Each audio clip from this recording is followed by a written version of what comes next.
প্রিয় দর্শক, আজকের আলোচনার বিষয় টাকনোর উপরে কাপড় পরিধান নিয়ে বিজ্ঞান ও ইসলামী দৃষ্টিভঙ্গি। তো চলুন আলোচনা করা যায়। অনেকেই বলে থাকে টাকনোর উপরে কাপড় পরিধান করা এটা পুরানো একটা নিয়ম, বর্তমানে এর মানে কি? কিন্তু সে জানে কি ইসলাম যেভাবে টাকনোর উপরে কাপড় পরিধানের কথা বলেছেন, তেমনি ভাবে বিজ্ঞানও এর স্বাস্থ্যকর টাকনোর উপরে কাপড় পরিধান করলে কি কি উপকার এবং কি কি ফায়দা হবে এটা বিজ্ঞানও বলেছে। কোরআনুল কারীম আল্লাহ রাব্বুল আলামিন অহংকার করতে নিষেধ করেছেন।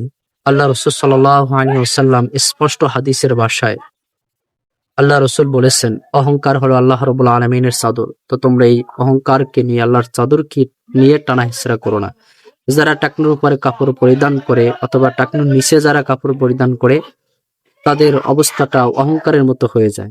অথচ আল্লাহ রাসূল বলেছেন, যারা অহংকার করে দুনিয়ায় চলাফেরা করে, আল্লাহ তাআলা কিয়ামতের ময়দানে তাদের দিকে তাকাবেন না। ইসলাম মানুষকে শিক্ষা দেয় বিনয়ী হওয়া, ইসলাম অহংকার শেখায় না। তো টাকনুর উপরে কাপড় পরিধান করা একটা বিনয়ের মতো। এই জন্য আল্লাহ রাসূল সাল্লাল্লাহু আলাইহি ওয়াসাল্লাম বলেছেন, টাকনুর উপরে তোমরা কাপড় পরিধান করো পুরুষের জন্য।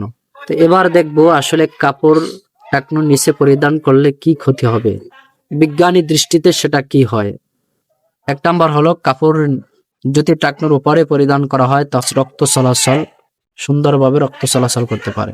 যদি টাকনুর নিচে কাপড় পরিধান করা হয় তাহলে বিভিন্ন ময়লা ইত্যাদি তার কাপড়ের নিচ থেকে ইতে লেগে থাকতে পারে। তাই জন্য যদি ওটা টাকনুটা খোলা থাকে তাহলে যারা উজু করে 5 ওয়াক্ত নামাজ পড়ে তাদের প্রতি সময় টাকনু পর্যন্ত পাও ধোয়া হয়, যে কারণে তার জীবনটা চলে যায়। তো টাকনুর উপরে কাপড় রাখলে পাটা থাকে খুব আনন্দময়, পায়ের মধ্যে থেকে বাতাস অক্সিজেন ঠিক মতো প্রবেশ করতে পারে। ইসলাম শুধু মানুষকে আখলাক চরিত্র শিখায় এমন না, বরং মানুষকে স্বাস্থ্যকর হতেও শিখায়। কি কি করলে মানুষের শরীর স্বাস্থ্য ভালো থাকবে এটাও ইসলাম মানুষকে শিক্ষা দেয়। এজন্য আসুন ইসলামিক অনুযায়ী নিজের জীবনকে গঠন করি। আসসালামু আলাইকুম ওয়া রাহমাতুল্লাহ।